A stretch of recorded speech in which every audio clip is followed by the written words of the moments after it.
For Amanda Knox, 2011 was the year that life began anew, the culmination of 4 grueling years spent locked away in an Italian prison. Following an appeals court ruling that freed her, Knox returned to the U.S., relieved and thankful. But earlier today came an Italian Supreme Court decision that all but ensures Amanda Knox's long fight for a return to normalcy will rage on. ABC's Neil Karlinski reports. Amanda Knox, 24-year-old Seattle student. Per quanto riguarda Amanda Knox.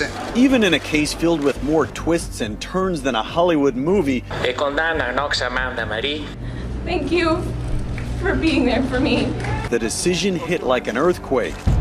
At 2 a.m. back home in Seattle, Amanda Knox, now a 25-year-old college student at the University of Washington, got the news that her life was about to take yet another painful turn. I just spoke with Amanda. She's shocked. She's very sad. She thought this was the end of a nightmare, but she's also very strong in the sense that she's willing to fight again. She did all this up to now, so we will continue to fight. It was Italy's highest court, its Supreme Court, that made the stunning reversal. Amanda Knox will face a new trial for murder, though the exact reasons remain unclear and won't be spelled out by the court for another 3 months.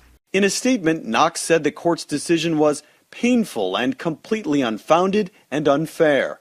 No matter what happens, my family and I will face this continuing legal battle as we always have, confident in the truth and with our heads held high. There is no evidence, there never was any evidence, and there never will be any evidence. So they remained cautiously optimistic that even upon this remand to the appellate court, that the same result will occur. She will be determined to be not guilty. One immediate question, how could this happen? After all, Knox famously served 4 years in an Italian prison for the murder of a college roommate, was freed on appeal in a dramatic and emotion-charged hearing, then came home to Seattle a year and a half ago to start a new life, complete with a reported $4 million book deal. I'm really overwhelmed right now. I was looking down from the airplane and it seemed like everything wasn't real. So how can a court in Italy suddenly just change its mind? In this country, once there's a not guilty verdict, the case is over. But in Italy, prosecutors can appeal. And they did appeal. And they won. And the high court effectively said, try this case again. Put simply, the Italian judicial system is very different than our own. Even if she is convicted again, that can be appealed as well. She's worried. She's worried because she doesn't understand. The system here is different from America, and I know there's a lot of concern in America about what's happening here. I think it's a fair system. It's a fair system. We need to exactly analyze why the court has decided, and after that, perhaps we will be in a position to say something more. Knox came to Perugia to study Italian in 2007. Knox and her former boyfriend were found guilty. Amanda Knox found guilty of murder in Perugia, Italy. Found guilty of sexually assaulting and killing Miss Kircher. It was just weeks after her arrival that Meredith Kircher was brutally killed. Knox and her then boyfriend of just 1 week, Rafael Sollecito, were soon arrested. Overnight, Knox became a murder suspect and international media obsession. Per quanto riguarda Amanda Knox. In December 2009, they were convicted of murder after a dramatic year-long trial. Knox was sentenced to 26 years in prison, Sollecito to 25 years.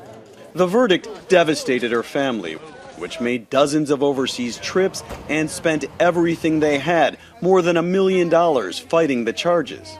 Anger, disbelief on how a judicial system could even come up with a verdict like this. It's beyond me. This is completely unjust, and I'm in complete shock. After 1,000 hours in court, 47 months locked in prison, Knox pleaded her case in a last-ditch appeal. I'm paying with my life for something I haven't done, she said. I am not what they say I am. In a stunning move, the appeals court agreed, citing shoddy police work and a lack of forensic evidence, and throwing out her conviction in an emotionally overwhelming verdict. What's important for me to say is just thank you to everyone who's believed in me,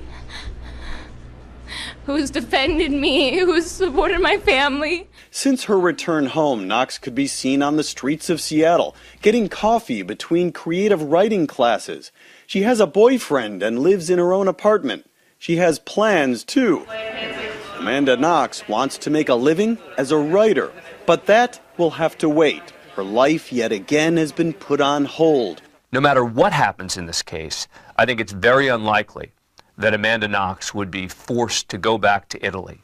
Amanda Knox's chronicle of her ordeal will be published next month, long before the final chapter of her own real-life drama is anywhere near finished. I'm Neil Karlinski for Nightline in Seattle. So Amanda Knox's memoir, Waiting to be Heard, that's going to be released April 30th. And ABC News will air her first interview with Diane Sawyer that evening at 10 p.m. Eastern.